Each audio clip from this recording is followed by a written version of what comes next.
relaxing some more, and writing my name on posters. Yeah. I feel like I did a good job at that. I can't remember what your question was anymore, but...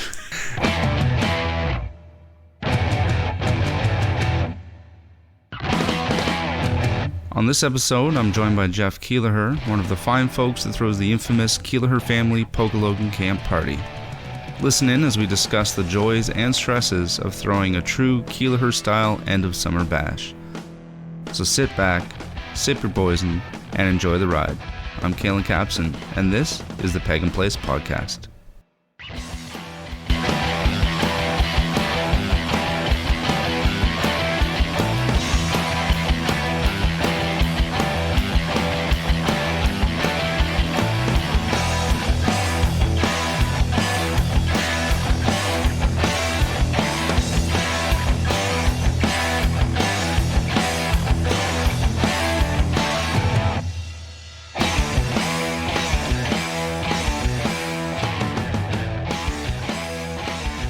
Welcome to the Pagan Place. Thank you very much.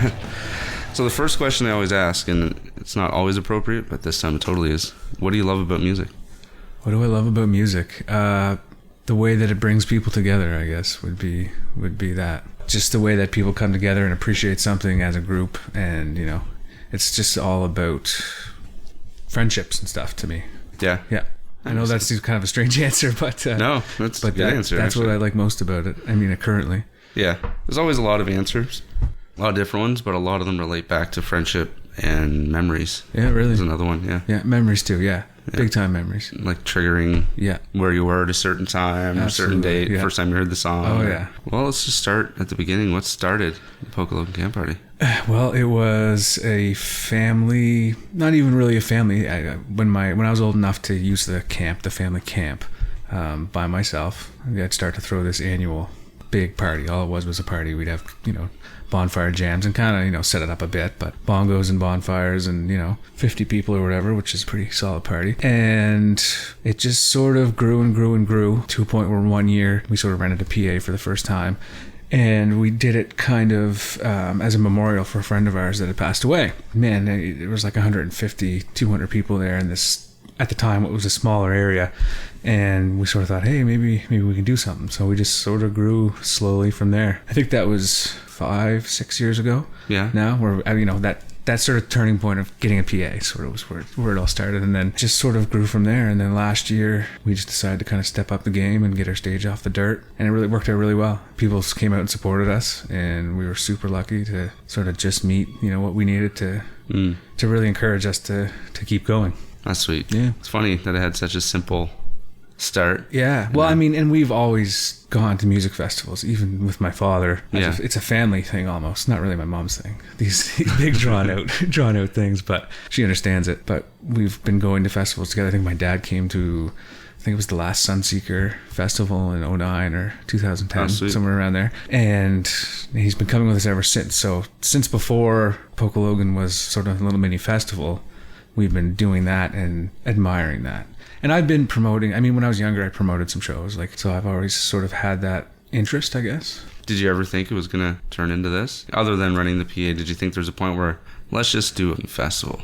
Yeah. No, that was, as soon as that party, that it was kind of a memorial for our friends, as soon as that happened, then I got it in sort of the itch to do it. Yeah. Because I'd always been the kind of guy that walked around a festival and said, I want to do this, you know what I mean? And watched, the local folks around here that have been sort of role models to me, and sort of admired and aspired to what they were doing for years and years and years, and then sort of saw that we might have a little something to build. And we're still not there. I just barely consider it to be a festival, do you know what I mean? Yeah. 250 people out last year, and probably have just a little bit more than that out this year. And we really haven't decided firmly if we want to grow from that. It's still a work in progress. Yeah.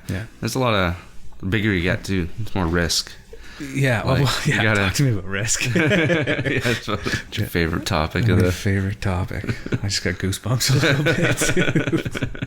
The part you were trying to shut out for the night. Yeah, that's the turn off the phone part. Yeah, for sure. Yeah, it'd be a lot to think about constantly. So it really, I don't envy you on that end. No, but it's a good it's a good stress. Yeah. It's the kind that really sort of inspires you and gets you going, even though it keeps you up at night. It's just really invigorating stuff.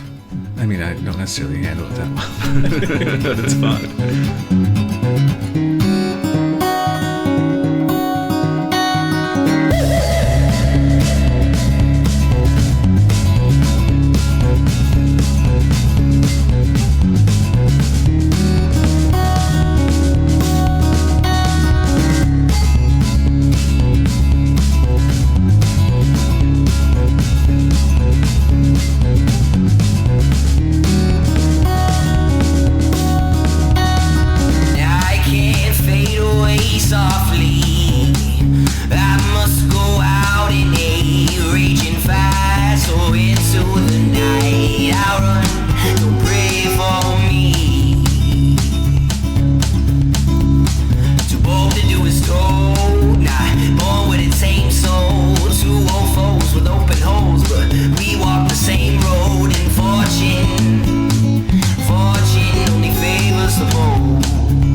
Do you have a come down after the festival when everything's done? A little bit of a crash of the not being at it all the time? Or do you start right away for next year? I know, I can't really remember years past, but I know last year I was just pumped. Yeah. Just ready. Just, me and even the whole family has a huge part in it. My dad is just a genius of solving problems. And my brother has some really neat, trippy sort of ideas that he's brought to the table. And me and my sister, we really talk the most because she works in marketing and she's kind of got the same head on her shoulders and the same passion to maybe turn it into something bigger. You know what I mean? Yeah. Last year I was pumped and fired up. Just the weeks following, it's just excitement and planning and planning and planning. Yeah. and talking about possibilities. But then it does sort of fade away, but it's gradual. Yeah. Yeah. Well, that's good. At least you don't have that big crash. Yeah. All the weight off your shoulder. And Well, people start talking about it more after, you know what I mean? And immediately suppose, after, yeah. you'll be out at a party or whatever, and people are asking about it. It just keeps the creative sort of side, I guess, going. Yeah. Then you just hibernate through the winter. Yeah. Give the head a break. It's got to be a lot each year to get, especially now that you have a stage. So do you just like, keep a lot of the same things and then just store them and prop them back up? Well, we keep playing with this idea of having to move locations because, I guess you've never been, but it's... I've been once. Oh, you have? Not last year, year before. Year before, so you know how tight, you know what I mean? Yeah. It's not a giant field. Right. It's a cozy little spot. Yeah.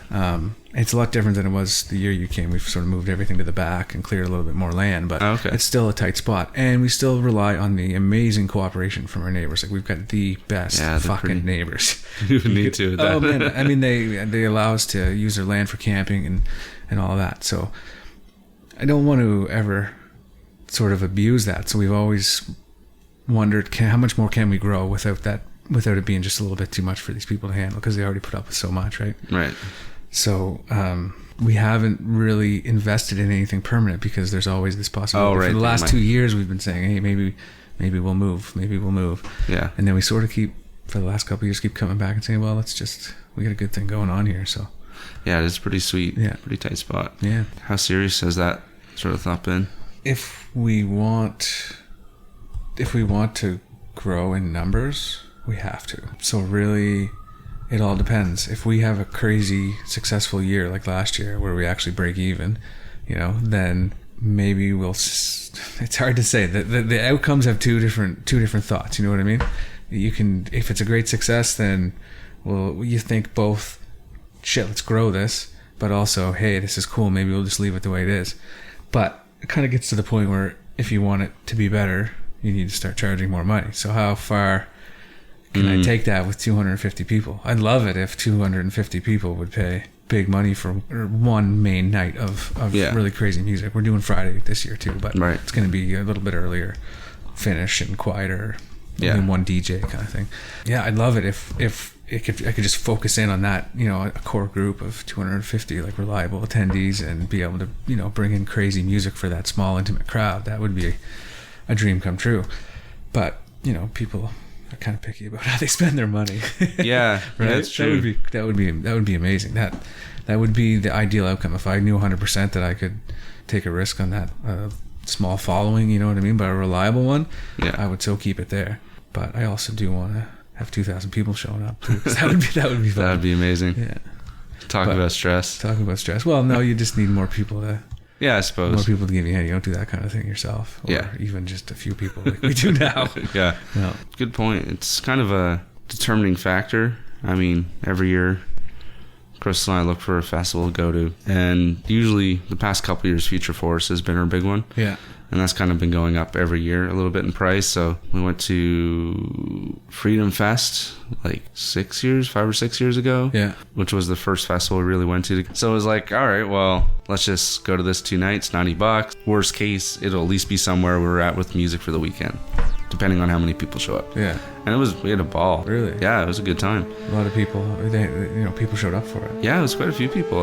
I'd never heard of it. Crystal just saw something on Facebook, and she's like, all right, let's just go. I'm like, okay. Yeah, I think they did another one last year. Yeah, they did one last year. Yeah. We didn't go because we were going to Future Forest. Yeah. But this year we didn't do anything. So I was like, well, we at least got to go to the Pocologan camp party. So I got in on that as quickly as I could. And then you should come this year too. Oh, I've already got tickets. Oh, you did? Oh, yeah. Oh, yeah, that's right. I saw your name on the list. Yeah. I'm neurotic. I'm checking today. Yeah, that's sweet.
What's your process for finding musicians? You just sort of put it out there and let them find you, or? No, I mean, we did accept submissions, or we sought submissions one year. Yeah.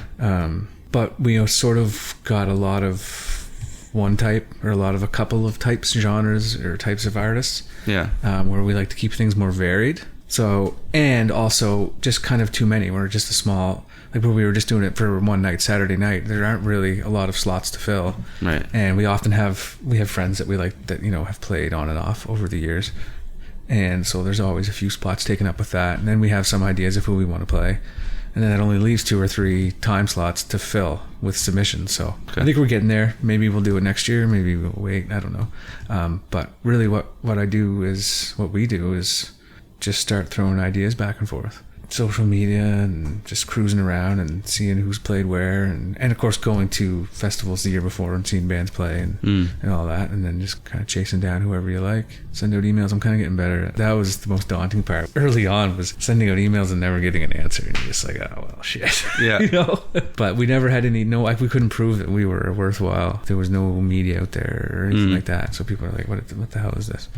Yeah, I suppose you were so secret. Yeah, I'm hoping that I'm going to be forced to give up that tagline after this year. It's Secret's out. Yeah. Maybe that's what we'll call next year's show. Yeah, so just do the bookings, and that's a ton of fun. It's just huge amounts of fun. Yeah. Just sitting for hours listening to music. The creative side comes out, and you're just imagining, the progression of music over the night and who's going to sound good where, and that's the really fun part, and that goes on from like January to May. Actually, I'm still doing some booking now. We're going to be announcing more artists. Oh, snap. So we do that, but normally it would have ended months ago. We're just kind of a bit slower this year. And then we just spent a couple of weeks for figuring out logistical stuff right around 2 months before we start promoting it to shit and annoying everybody. Yeah, and just watching that ticket sales slowly increase and just crossing our fingers. It's good to build a hype like that, though. Yeah, and then it just all leads to the day. And there's just nothing more satisfying than watching it all happen. Yeah. It's awesome. It's worth everything. We liked last year, it's just really tight, and you keep a group in a really cool small space. And, then you need room for tents, but look at how little of a space we work with. Yeah, that's true. Right? 200 people there last year. 250 with all the artists and helpers and stuff. That's amazing. Yeah. You're definitely fortunate. Your neighbors are cool. They are. And you saw the neighbors' camp is right there. It's literally, people think it's it's an outbuilding of ours or something. You know what I mean? They think it's part of our property. Doug and Sam, best neighbors you could ever have. I mean, they don't sleep the night of it. You know what I mean? They can't sleep. Their camp is just getting rattled. And especially last year, we really stepped up on the production side as far as audio is concerned. Oh, and the visual stuff too. Did you see the pictures? You must have seen. Yeah, it looked awesome. It sounded fucking awesome too. I'm stoked for this year. Yeah, I'm really excited. I just hope there's no hurricanes or. That's the part you never know until it comes to crunch time. Yeah, and people usually like to wait for that sort of stuff too. We kind of have 2 sort of mottos. One is best possible experience for audience and artist. So we make sure to focus on that, and also it's to bring people together. So that's why we have bands and DJs mixed in one night, which is really kind of a weird thing to do as far as sort of a flow of music goes. I loved that though. And a lot of people do, bringing those two sides together. And a lot of people that come are family friends. So because it started as a family party, half of the people that attend aren't the type of people that would normally go to a festival, and this is kind of the one they go to. So there's just festival types, non-festival types, electronic, live bands, everything kind of mixing together. Yeah. That party, that's why we still call it a party, I guess. It's definitely more of a party feel than a festival party. Yeah. That's what I loved about it when we went. And I always worry about how far do you push that, because maybe a lot of people love that and they want it to stay that way. Yeah. Right? So that factors into the do we grow thing too. But like I said, I always lean towards staying if things go well, you know what I mean? It's a small number of people. If you want to start really constantly, you have to always be improving. You can't stagnate ever. Right. Every year needs to be better than the next in some way or another. That's nerve-wracking. That's always been my number one complaints about festivals, you know what I mean? Ones that I like less than others, you know what I mean? It's, they're not a whole lot differently than they had last time. It's just getting better, and you do what you can, but there does come a point where you can only do that by charging more money. See how this year goes. Yeah, it's a lot to think about. Does the rest of your family obsess over it as much as you? No. I mean, Jenny, my sister, got kind of close, but I think she's better at managing stress and stuff than I am. And everyone really kicks into high gear when the time comes, full on, especially my dad just does intense amounts of work. He's a machine. But yeah, no, they don't freak out about it as much as I do.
Welcome back to the Pagan place.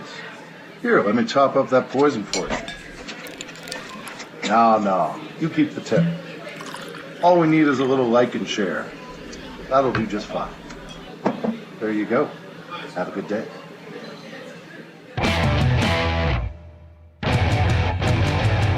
you're still sorting out a few. Yeah, a few other acts, adding a little bit more to Friday, quieter acts like earlier on, some acoustic stuff. The idea on Friday is going to be like a bonfire thing. We used to always have a bonfire, and people really miss the bonfire. The number one complaint, it's like, well, I can't have this many people and have the bonfire anymore. That's just like, there's a lot of risk. So we thought the whole idea with having doing Friday was to get McKinley, Morrison, Williams to come play a couple sets, bonfire. And anyone who that's why we're selling separate nights, is anyone who really kind of stopped coming because they lost that feel, maybe could come and enjoy that. And it would be just fucking cool to have, because they're awesome. And they're going to do like a sort of jazzier set to begin with, and then their second set's going to be a little bit more fusion. And then my dad's going to DJ Antique and High Def, who's from Toronto, originally from here, currently from Toronto, old friend of mine. He's played, I think, every Saturday since 2014. Sweet. And then Jess Darrett, she's going to play on Friday too. Saturday night. Yeah. Well, there is Big Smoke Brass, which are sort of our first out-of-town headliner. So they are a group of super talented horn players. Jonas with Evolve suggested them to me. He actually was a big help this year. Oh, sweet. Like hooking me up with some bands and stuff and some ideas. Really great horn players, because I've always wanted to have a brass band on stage. Well, it's kind of like when we first started with just DJs, and then I remember when we had Bits, Jonah Hache and Marco LeBreton, who play with Stephen Lewis. Right. Those guys. They have a side project called Bits, and Jonah had a drum kit, and then it was the first time there was a drum kit at Pocologan. I can always remember the snare going, and hearing the snare drum. There's a snare drum here now, okay? And they just built, went from there. So a brass band is something that I've always wanted to have horns just raging through the woods at the camp I grew up my entire life at. It's just the coolest thing. I'm super excited to have them. The Brood are a band that Jenny just sort of kept hounding me over and over again. The Brood. And then one time I came home after work and just turned on their music and just fell in love. Like, they're such good musicians. Yeah. Like Seamus. Heard them a little bit. His guitar playing is absolutely incredible. And the rest of them are amazing too. Super, super excited to have them. Craywall are a mixture of AWOL and Craymac, two dubstep producers from Halifax. Oh, sweet. Just viciously. Yeah, I've seen AWOL. Shit. Yeah. I don't think I've seen Craymac. Yeah, and AWOL's another friend of the family who's worked with us and helped us. I don't know Craymac, but I'm looking forward to meeting him. And those guys are going to just tear that just destroy that place. There's KDZ, who's a DJ from Halifax.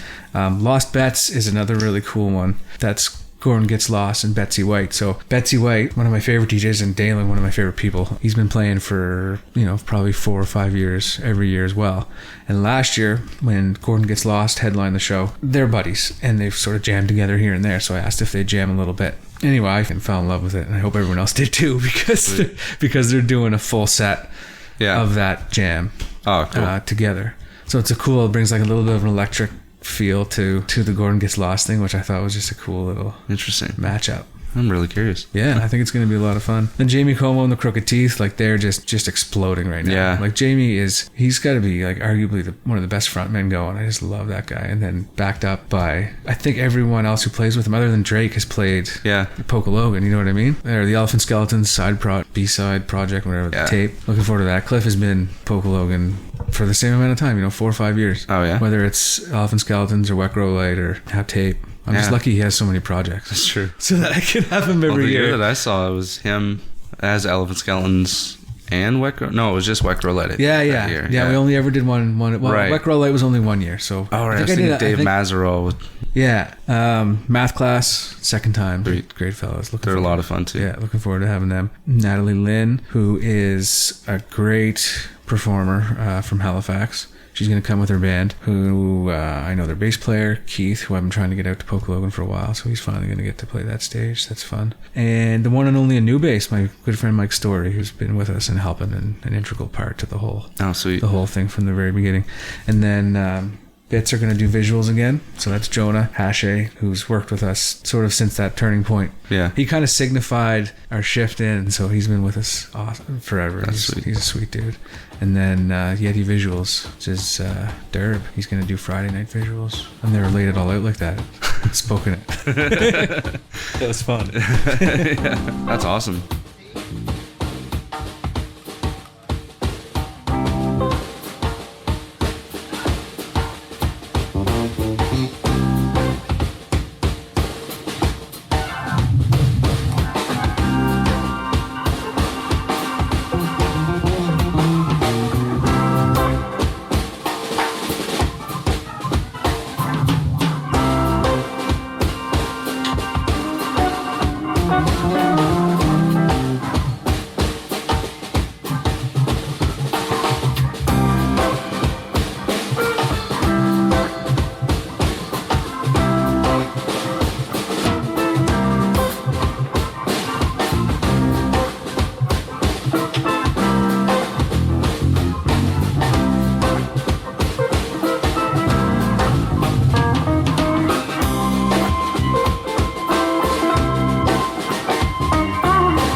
It used to be a party for me too. So it's not as much now. Not really. The day after, Sunday. I give her Sunday. Yeah. I basically wake up and say, okay, now it's my turn.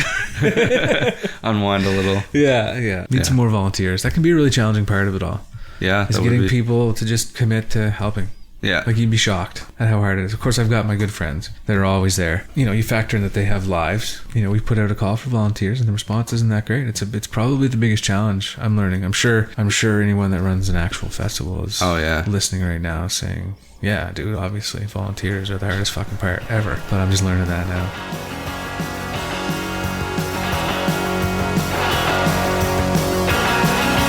Chicken, cheese, and bear. Chicken, cheese, bear. Your night on the town fades into a hazy dream. When you wake up, you start to scream.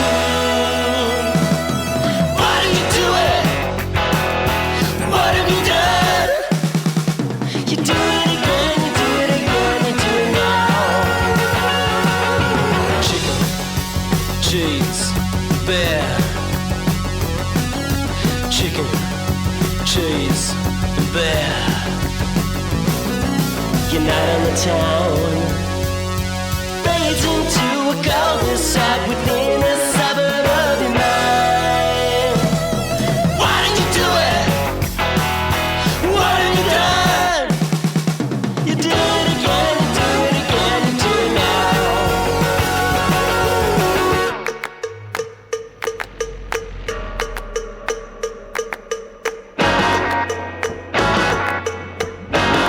Just a little carnality, a touch of debauchery.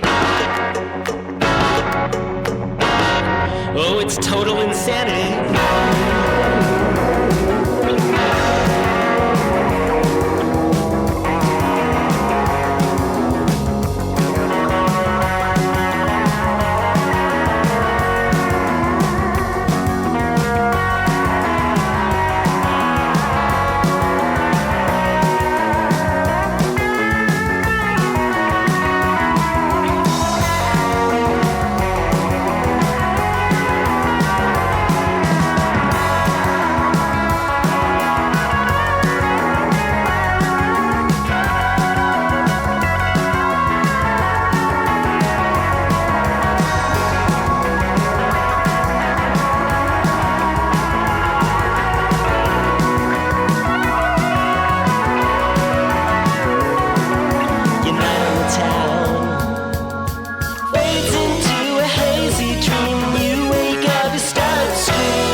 A lot of the festivals I go to, I don't get a lot of my friends out.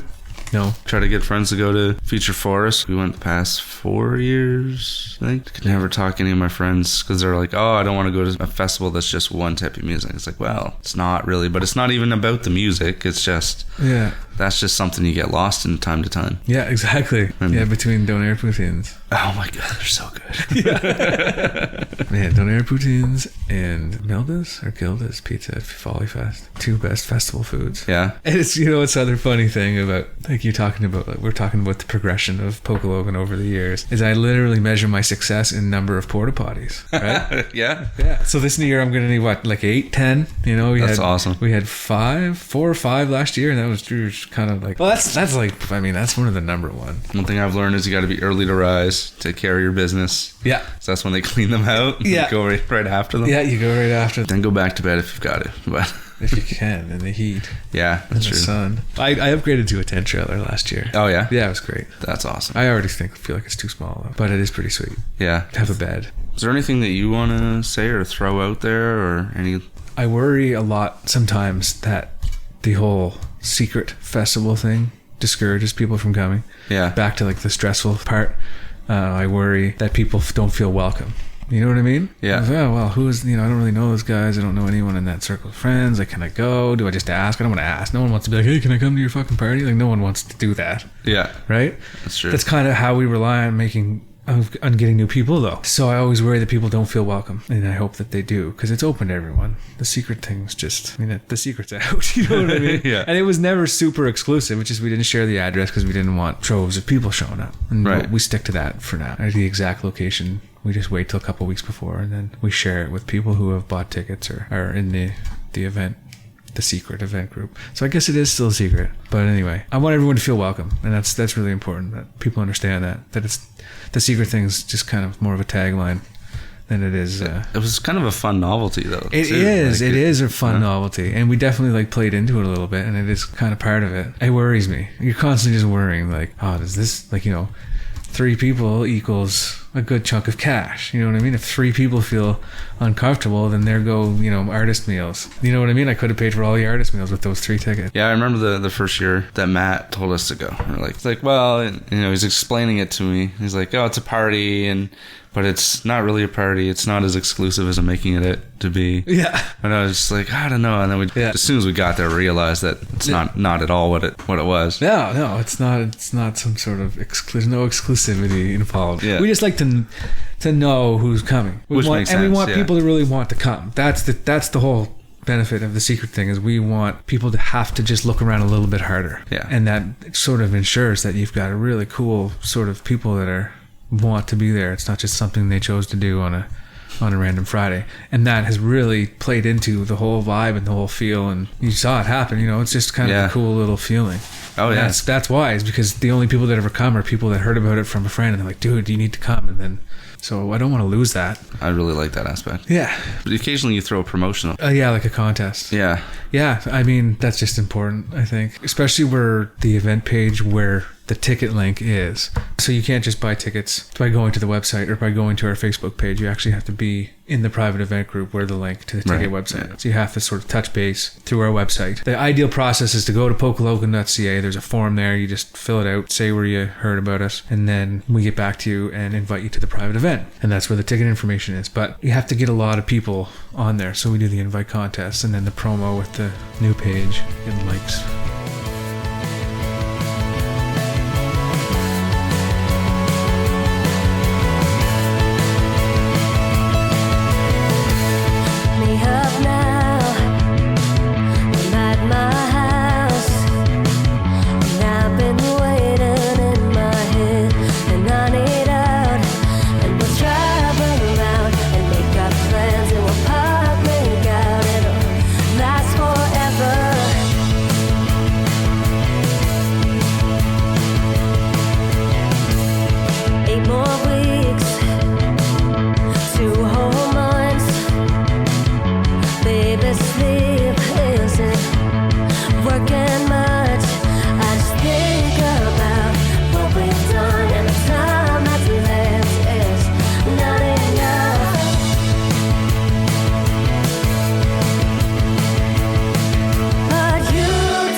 Pocologan Camp Party. What do you think when you hear that name?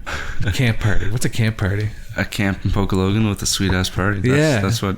But I guess it was explained to you like that by Park. Yeah, I guess. So to someone who doesn't understand what a camp, there's a lot of people that just go to cottages. Right. Those people. And then the idea that you camp at festivals, and I've always wondered, do people just like listen, like hear the name and go with a camp party, like a party that you camp at? Yeah, I suppose. It's a weird name, and I've often there was one year we ditched it. Oh yeah. Yeah, we ditched it. Then following fall, people just kept talking. When's the camp party? When's the camp party? So it had caught on, and it's like, oh, I better. No one knows what Pocologan is. We got Pocologan.ca. Like there's nothing. It's a little fishing hamlet, and I don't even think it's a fishing hamlet anymore. You know, it's a little Pocologan, and then we're up the Pocologan River, but it's like 10 kilometers inland from Pocologan proper. Okay. See, I'm not sure if where we are is actually Pocologan, just everyone there calls it that. Or maybe it actually is. Yeah. I already appropriated the website address.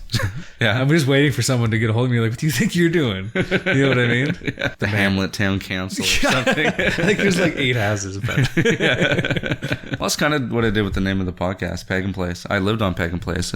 I had a house there. Oh, so this isn't the place. It's a street. That's where it started, yeah. Okay. And then do recordings for people and stuff in there. Yeah. And then I ended up moving. Well, I don't want to change the name.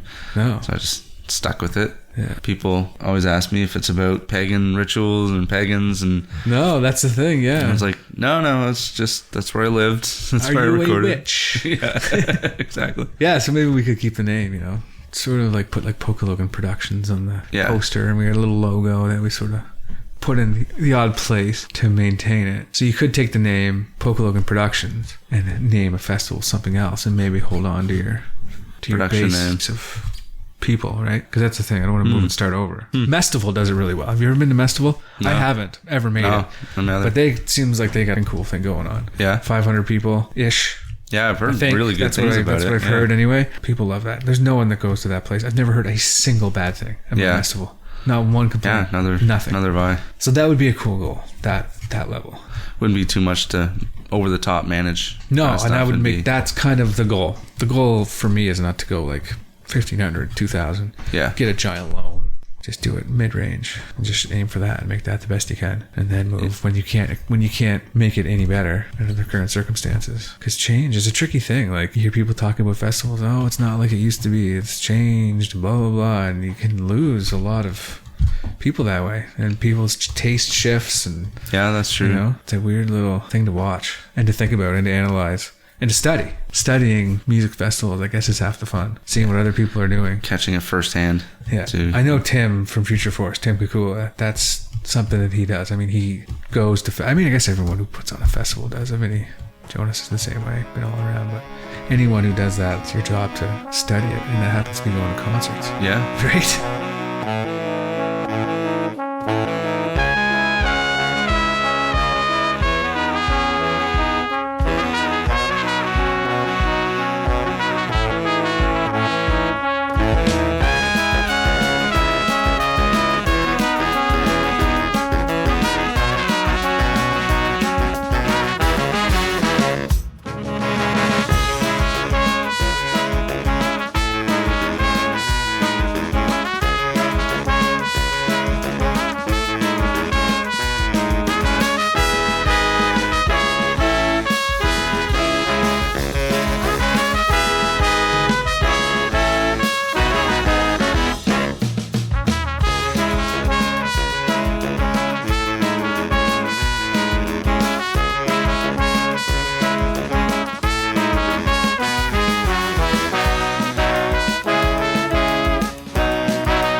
they're welcome. They're absolutely welcome.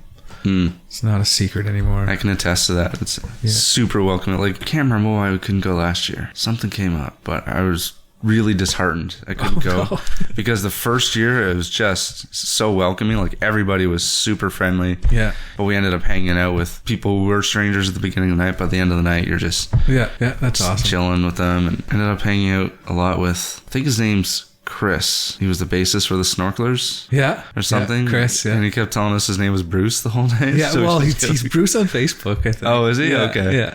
I don't know the deal's at. He's a friend of my sister's. But I don't remember. He was a hoot. The Snorkelers. Was that the year you went? Yeah. Obviously. Wet Grow Light. Stephen Lewis. Yeah, it was a really good year for music. Because we did like duos before. Oh, yeah. Or like we did like Cliff, or we did bits, which are drum and Jonah plays guitar, but keyboards and MIDI shit in them. So it went from DJ to that, and then to bands. So that was really the first year that we had like bands. Yeah, that was really exciting. That was all the instruments ringing through the woods of Pocologan. That's all I want. Yeah. Just to hear the sounds. To walk up the road to the blueberry field and just listen. I'm like, shit, that's crazy. That is really cool. Thanks for coming on. Yeah, no worries, man. It's been great. Yeah. Fantastic. Well, yeah, great. Been a slice. That was fun.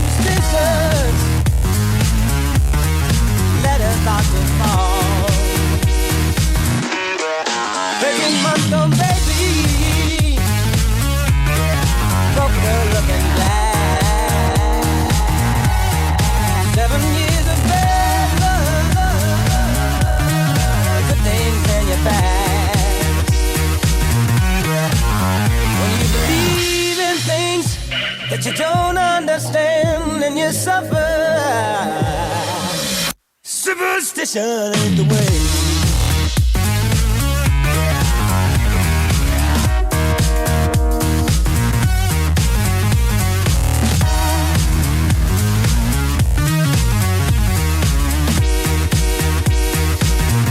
Superstition ain't the way.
You're currently listening to the Pagan Place podcast. If you like what you hear, you can find us at anchor.fm/The Pagan Place, or stream each new episode wherever you get your podcasts.